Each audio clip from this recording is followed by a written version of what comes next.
Yo, what is up everybody? Nicolas Bueno back on Bonfire Sports for another Hoops video. I'm coming to you from Queens, New York.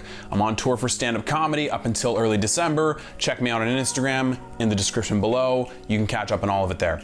Today's topic is a team that was in the playoffs last year who I think is going to take a huge step backwards. That team is the Dallas Mavericks, and I have 4 reasons as to why that is. Before we get on with the video though, remember to like the video, leave a comment, subscribe. It really does make a huge difference in the algorithm and helping us get seen by more people. Now, let's get on to the video. Reason number 1, Luka Doncic. As the leader of the Dallas Mavericks and the face of the franchise, Doncic has been incredible. However, he does deserve criticism where criticism is due. For example, he needs to stop giving up the ball and hanging out at the logo. Doncic is one of the best creators in the NBA. For himself, for his teammates, he is elite off the dribble. The problem lies in his off-ball play. Luka Doncic is a terrible off-ball player, like not even remotely good. And it's not because he's incapable. If he tried, that's the problem. He doesn't try. There's that, and there's also people constantly questioning whether or not he's in shape to start the season. Now, I get it. Some players like to play with a little bit more fluff when they are playing basketball, and there's nothing wrong with that. However, Luka Doncic is not starting the season well. He's averaging just 22 points per game on 21 shots. He's averaging 7 assists, but to 4.6 turnovers,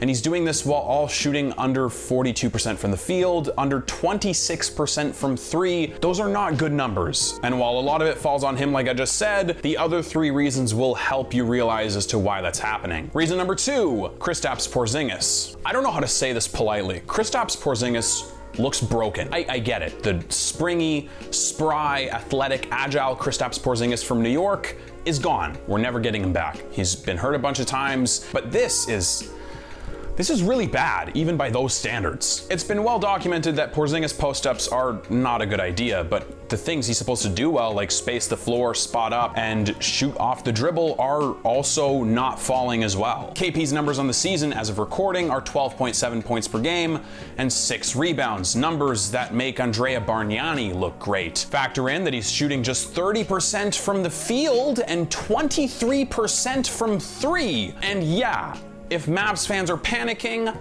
I get it. Reason number 3, Jason Kidd. Now, Jason Kidd, I truly, honestly don't think that he factors in higher than Luka and Kristaps in terms of importance in the Mavericks franchise, but he's the head coach and he's pretty bad at it from his track record, and it hasn't looked like it's improved at all throughout the season so far. I don't know what the Mavericks were thinking when they brought him in. Is he supposed to be the point guard whisperer or the superstar whisperer? That's not true. Jason Kidd is not great with his players emotionally or verbally, as well documented in print, and I'm not sure that he's an offensive genius or mastermind either, or on defense. Although the Bucks were 9th in defense one season with Kidd, they were constantly underperforming with Giannis and Chris Middleton on the roster. And yes, I get it, this isn't MVP Giannis. However, the talent was there, and if he was the guy, they wouldn't have fired him midway through the 17-18 season. Oh, and the Bucks never had an offense better than 15th with Kidd at the helm. Reason number 4, the Mavericks team build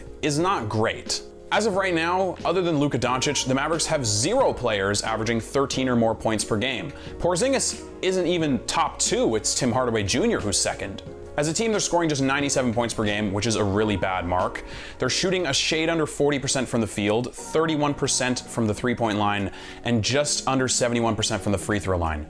Those are not great splits. They're 3-2, but they're 0-2 against teams above 500 and have lost by a combined 57 points over those 2 games. The Mavericks have good role players, Maxi Kleber, Dwight Powell, Tim Hardaway Jr., Dorian Finney-Smith, but they lack elite shot creation outside of Luka Doncic, and they lack elite talent because Kristaps Porzingis has proven he's not that guy. Keep in mind, the Mavericks have over $240 million committed to Luka, Porzingis, and Tim Hardaway Jr. until the summer of 2024. Improving the roster through free agency doesn't seem like it's on the table. And the only way to get better is through trade, and that means another team has to want to do business with you. I know it's early, and the season has just begun. However, there are a lot of trends with the Mavericks, not only their on-court production, but what's going on in the books and in the front office, that I don't think are encouraging. Unless they can see a drastic turnaround from some of their key pieces, and Porzingis really just like 17 a game is good enough. I really believe that on decent shooting splits. Seriously, 17 a game on decent shooting splits. I don't think the Mavericks are going to have a great season, and their playoff spot might be in jeopardy. Now, they can still turn it around, of course, but I'm just not optimistic with Jason Kidd as their head coach, and given everything that I've talked to you about. Let me know what you guys think in the comment section below. Like, subscribe, follow us on social media, and as always,